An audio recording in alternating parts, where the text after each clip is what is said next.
ladies who are of God-given value. God places value on them.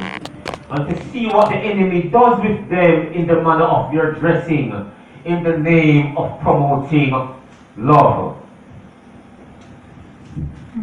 Where the enemy takes God's attributes and taints them with evil, makes God's love corrupt, and brings it down to nothing.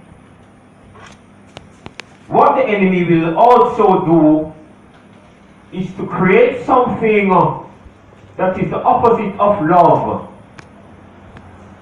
which the Bible refers to as lust. Yes.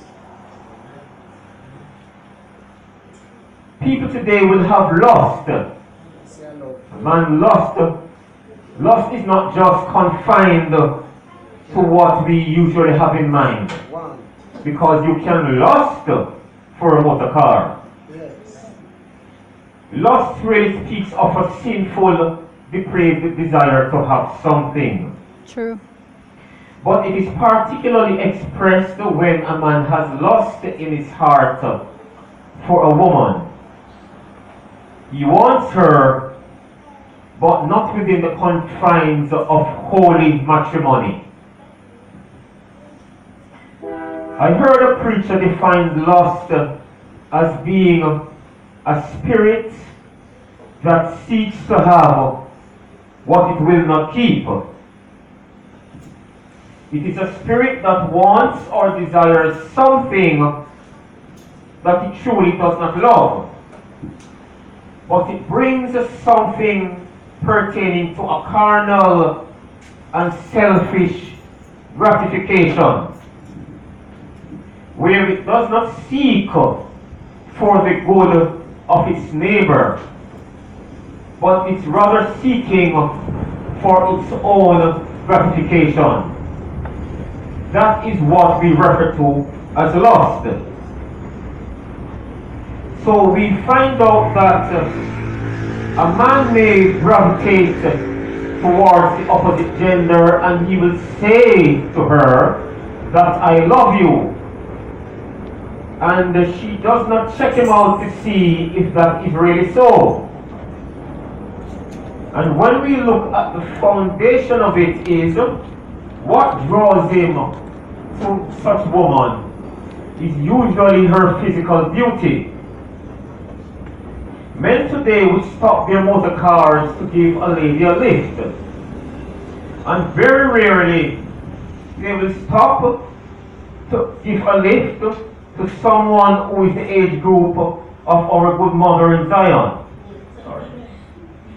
It matters not if she has a stick in her hand and she's walking and she may be feeling ill and flagging down to get a ride to go to the doctor.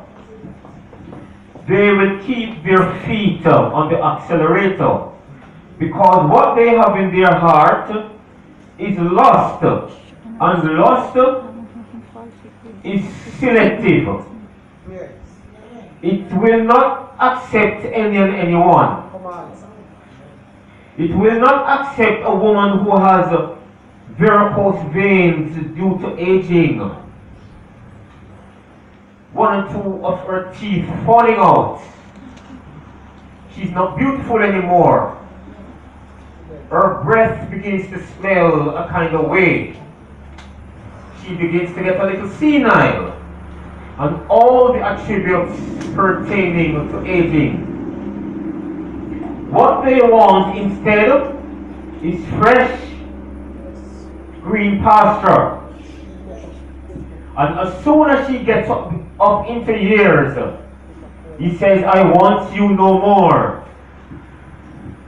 And she realizes then that what she was receiving that she thought was love, was actually lost. And it now leaves her heartbroken and crying. He sets up home with someone else who is still in the world of green pasture. And the irony of it is, and it has happened to one of our apostolic sisters, When that brother left his wife for someone who was very young, in his elderly years, after spending, I think, decades with her, he grew ill. And she pushed him out of her life. Here now is the power of love that she had, which he did not have. He went crawling, as it were, back to where he belonged, home. Who was it who took him back in her arms and took care of him to the time of his death? That same loving wife whom he left to have riotous living in a sinful lifestyle under the caption of lust. She had enough love in her heart to take him back. And this is where lust becomes dissimilar to love. Love is a spirit that accepts everyone. Jesus loves us to the point where he will accept us the way we are. He will call us the way we are. If God had the spirit of lust in him, only the rich and the famous would have the full and free salvation to bask and to enjoy. True. Those with crook back, those who are not very intelligent, Very true. would not be recipients of God's love, because due to the fact that it would be driven by lust, it would become very selective.